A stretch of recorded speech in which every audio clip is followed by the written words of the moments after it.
G'day everybody, how are you going today? It is so fantastic to see you.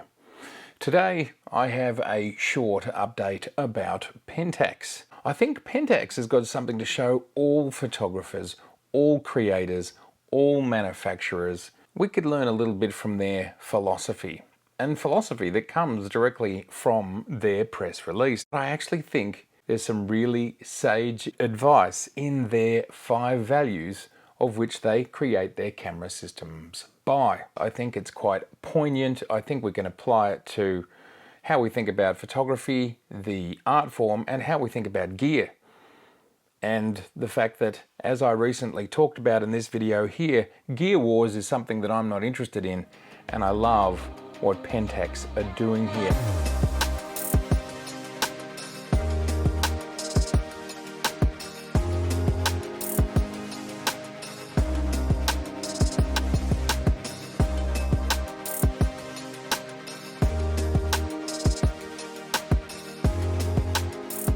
I would like to read to you the Pentax 5 principles.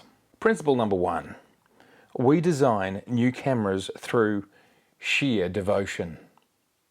Principle number 2, our goal is to produce cameras with the power to capture images that allow for direct communication with the subject. Principle number 3, we design cameras that allow our users to enjoy all the processes involved in taking a picture. I like this one because it's basically saying we want the photographer to still be in control of the process. We want the photographer to do the work, and this is something that I've talked about. For me, actually being the photographer is part of the joy of being the photographer. And there can be all sorts of arguments mounted around the fact that if there's some parts the photographer doesn't have to do, then they can focus on other parts. That's true, but equally true is the notion that a photographer may well enjoy doing all parts of photography.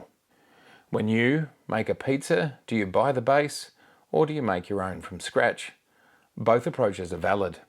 Point number 4, we pursue a level of quality and performance that can't be measured by numbers alone. See, I love this one because, again, this is something that I've talked about at length. For example, one of the best examples for this is ergonomics, graphical user interface, just the general handling of a camera. How does it feel when you press the shutter? What's the sound like? What's the overall experience like of using a camera? And it's not just about reading a spec sheet, because there's far more to the experience of creation than simply blistering numbers. You've got to feel good about your gear. You've got to trust your gear. There's all sorts of metrics that simply cannot be measured. And I love that Pentax include this in one of their 5 principles. The 5th and final principle, we respect and value the photographic experience of our users and view this as an invaluable asset. Now, this can be read 2 ways. The first way is that the experience of a photographer is an invaluable asset, and it actually brings something to the equation of photography. Their knowledge, their skill, their way of doing something, their experiences as a photographer should be part of the photographic creation equation. A photographer's skill is part of their outcome. Thus, keep in mind, if everybody uses the same auto settings, you're going to get the same auto outcomes. So if originality is important to you, then being in control of your device is critical, and this is something that Pentax is stressing. And secondly, but perhaps also concurrently, to me this is a little bit like number 3, but basically what they're saying here is the experience, the process of taking a photograph is part of the photographic experience, and I thoroughly agree with this. If you automate, if you take away from me too much of what I love about photography, it's not photography. And Pentax are saying the same thing right here. Now, I can hear some of you saying, well, this is marketing that just suits their products, which are not as awesome as some. I think this is a valid philosophy, and they're creating a camera and camera system that still sits within the traditional 35mm SLR values that were started so long ago. Of course, they're digital instead of film, but there's still a mirror, it's still optical, and it's still using very traditional photographic approaches. And that is what you look at in the viewfinder is the real world. And that has been in photography always since the start. And mirrorless, well, that's something new.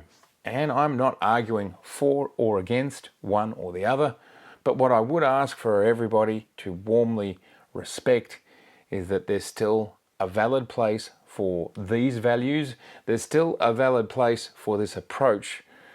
And there is still great validity in photographers wanting to be engaged in the entire photographic process, or more than others. Both use case is valid. Both approach to photography is valid. Thank you, Pentax, for formalizing this great set of values and principles, not only around why and how you create cameras, but also principles that can be applied to photography itself, which is threaded in your 5 principles here. To finish out this video, I want to talk about the Pentax K3 number 3. Well, it has been announced. It's a cropped BSI sensor. It's coming in at 24.5 megapixels. It shoots at 12 frames per second. It's got an updated AF system. It has 4K video, but from what I've seen so far of reviews, you're not going to be buying this camera for video. Although, in the main, DSLRs are not the best cameras for video. That's one of the great advantages of mirrorless. So I don't think we need to dwell on that too much. I think for its target audience, of which I am not one of, this is a spectacular camera. And as I have seen in my comments, there are people who are still very dedicated to Pentax. I would love to hear what your dedication to Pentax is all about. I'm genuinely interested. We all have our reasons for being in one system or another, or perhaps like me, we're in multiple systems, but we focus more on one. Of course, the one I focus on and continue to use professionally and will continue to use professionally is my Nikon system. I know why I do that. I'd love to know why people continue to use SLRs, DSLRs, and specifically why they continue to use Pentax DSLRs. Now, this is an APS-C camera, and the price for the entry-level camera is $1,999 US. As Pentax Ricoh are one of the last companies to be producing new DSLRs, they have given us a super-sized, super bright OVF, which has a 1.05 magnification ratio, which is huge. That's absolutely fantastic, especially considering it's an APS-C size sensor. And yes, it's hard to believe, and I'd love to see files shot at this resolution, but the sensor is rated out to the highest ISO of 1.6 million. It's very high. I'd love to see that. Maybe I'll reach out to Ricoh and say, hey, can I give the Pentax a whirl just to see what 1.6 million is all about.